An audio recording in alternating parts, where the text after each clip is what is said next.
कभी हार नहीं मानोगे बुद्ध का ज्ञान। बुद्ध के हजारों शिष्य थे। जब उनका कोई शिष्य बुद्धत्व को प्राप्त हो जाता वो उसे किसी एक दिशा में भेजकर वहां के लोगों को जागरूक करने और ज्ञान देने के लिए जाने की आज्ञा देते थे।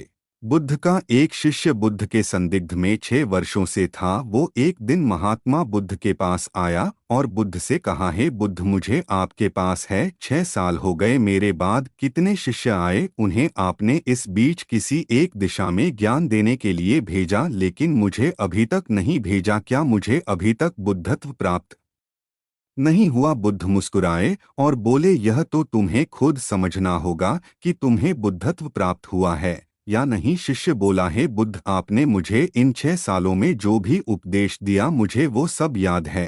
आपकी बताई एक एक बात मुझे याद है। आप मुझसे भी पूछ सकते हैं, मैं आपको हर उत्तर देने के लिए सक्षम हूँ। आप मुझे एक मौका तो दे ताकि मैं किसी भी दिशा में जाकर लोगों को आपके ज्ञान के बारे में भी बता सकूं। बुद्ध ने कहा, ज्ञान की बातों को याद रखने से कुछ नहीं होता जब तक आप उसे अपने आचरण में ना लाओ। जब तक आप किसी भी चीज को अपने आचरण में नहीं लाओगे तब तक आप दूसरों को नहीं कह सकते कि वो उसे अपने आचरण में लेकर आए। शिष्य ने कहा, जो भी हो कृपया आप मुझे एक मौका दे। आप मुझ पर भरोसा रखें।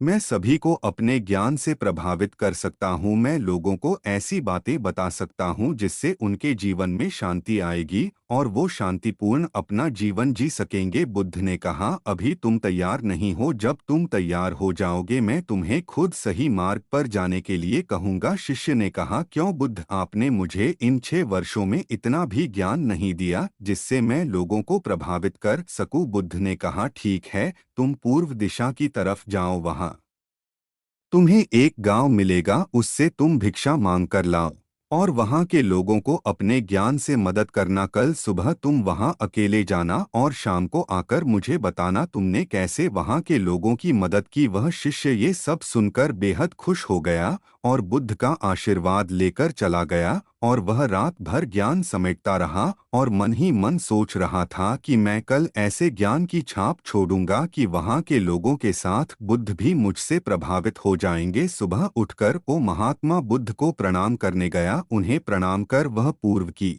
तरफ निकल गया। शाम को जब वह वापस आया तो बुद्ध ने देखा कि उस शिष्य के माथे पर चोट लगी है और खून बह रहा है। बुद्ध ने उसे पट्टी की और पूछा, तुम्हें यह चोट कैसे लगी? शिष्य ने कहा कि बुद्धि, वहां के लोग बेहद दुष्ट हैं, उन्हें जरा भी बुद्धि नहीं है। मैं उस गांव में भिक्षा लेने गया पर किसी ने मुझे भिक्षा नहीं दी, सब मुझे गालियां दे रहे थे। एक व्यक्ति ने तो मुझे भी भिक्षा तो दी लेकिन नीचे फेंक कर और कहा, इसे उठा लो। मैंने उन्हें काफी समझाया लेकिन वह मेरी बात सुनने को तैयार ही नहीं थे। उल्टा उन्होंने मेरे साथ हाथापाई की जिससे मुझे चोट लग गई। हे बुद्ध, आप मुझे दूसरी जगह भेजें जहाँ के लोगों में बुद्धि हो, इस तरह ना हो। बुद्ध उसकी बात सुनकर मुस्कुराए और बोले कि अगर तुम्हें दूसरे गांव में भी ऐसे ही लोग मिले तब तुम क्या करोगे? शिष्य ने कहा, हे बुद्ध, ऐसे लोगों को कोई ज्ञान नहीं दे सकता। वह लोग अज्ञानी हैं, उन्हें कौन समझाए? बुद्ध ने कहा, वह लोग अज्ञानी नहीं बल्कि ज्ञानी हैं।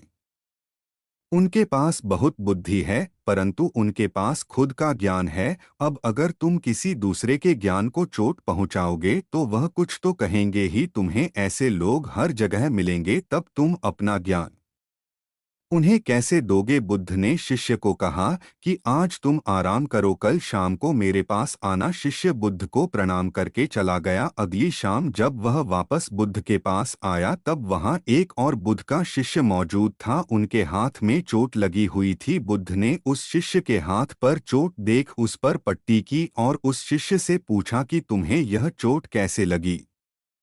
शिष्य ने कहा, हे बुद्ध, आपने पूर्व के एक गांव में मुझे जाने के लिए कहा था, वहीं मुझे यह चोट लगी। बुद्ध ने कहा, वहां तुम्हारे साथ क्या हुआ, तुम मुझे बताओ। शिष्य ने कहा, हे बुद्ध, वहां पर मैंने सबसे भिक्षा मांगी लेकिन किसी ने मुझे भिक्षा नहीं दी। एक व्यक्ति जिसने भिक्षा दी थी उसने भी वह मुझे जमीन पर फेंक कर दी और कहा, उसे उठा लो। मैंने चुपचाप उसे उठाकर अपने पात्र में रख लिया और उसे कल्याण का आशीर्वाद दिया। तब उस व्यक्ति ने मुझसे कहा, आप बड़े ही अजीब व्यक्ति हो, मैं आपका अपमान कर रहा हूँ और आप मुझे आशीर्वाद दे रहे हैं। मैंने उनसे कहा कि आप धनी हैं, आपने मुझे दान दिया है, इसलिए मैं आपको आशीर्वाद दे रहा हूँ। फिर वहाँ से मैं आगे गया तो कुछ लोगों ने मुझे वहां से जाने के लिए कहा। उन्होंने मुझे कुछ अपशब्द कहे और मुझ पर कुछ पत्थर फेंके, जिससे मुझे चोट लग गई। जब मैं वापस आ रहा था तब मैंने एक माँ को रोते हुए देखा। वह अपने बीमार बच्चे को लेकर चिंतित थी। मैं तुरंत जंगल से जाकर उसके लिए जड़ी बूटी ले आया,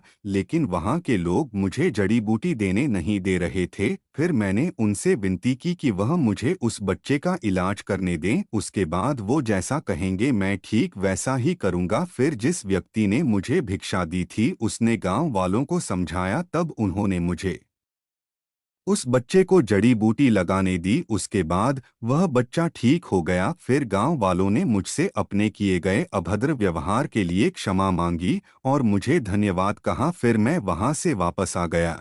हे बुद्ध, आपसे एक विनती है। उस गांव के लोग बहुत भोले भाले और सीधे हैं। क्या मैं रोज उसी गांव में जाकर भिक्षा मांग सकता हूँ? ये सभी बात वो पहला शिष्य भी सुन रहा था। उसने यह सुनते ही बुद्ध के चरणों में गिरकर कहा कि हे बुद्ध, मैं समझ गया हूँ कि अभी मैं उस लायक नहीं हुआ कि दूसरों को ज्ञान दे सकूं। बुद्ध ने कहा, हमें बाहर वैसे ही लोग दिखाई देते हैं जैसे हम भीतर से होते हैं। जब तक हम स्वयं को नहीं बदलते तब तक हम किसी को भी नहीं बदल सकते। खुद में परिवर्तन करना बेहद जरूरी है। कोई भी बात बताने से पहले उसे आचरण में लाना बेहद जरूरी है, क्योंकि आचरण में लाई हुई चीज को बताना समझाना बहुत आसान होता है और उसे लोग बेहद आसानी से अच्छे से समझ पाते हैं। दोस्तों, आपने क्या सीखा इस पोस्ट से जरूर बताएं। निष्कर्ष। दोस्तों, हम सभी को ऐसा लगता है कि हमने जो कुछ भी सीखा है वह हमको दूसरों को सिखाना चाहिए, लेकिन हम जाने अनजाने में दूसरों को सिखाने के चक्कर में हम कभी कभी गलत साबित हो जाते हैं। तो इसलिए दोस्तों, अगर आप किसी को भी कोई भी सुझाव देने के लिए जाते हैं, आप कोई भी चीज सिखाने के लिए जाते हैं, तो सबसे पहले आप उस कार्य को संपूर्ण रूप से और सही ढंग से अच्छे से सीख जाएं। और आपको जब यह पक्का प्रूफ मिल जाए कि अब मैं इस कार्य को संपूर्ण रूप से सीख चुका हूं, अब मैं दूसरों को सिखा सकता हूं, तभी आप दूसरों को सिखाने के लिए जाए। अन्यथा आपके साथ दुर्व्यवहार हो सकता है और आपको क्षति भी पहुंच सकती है।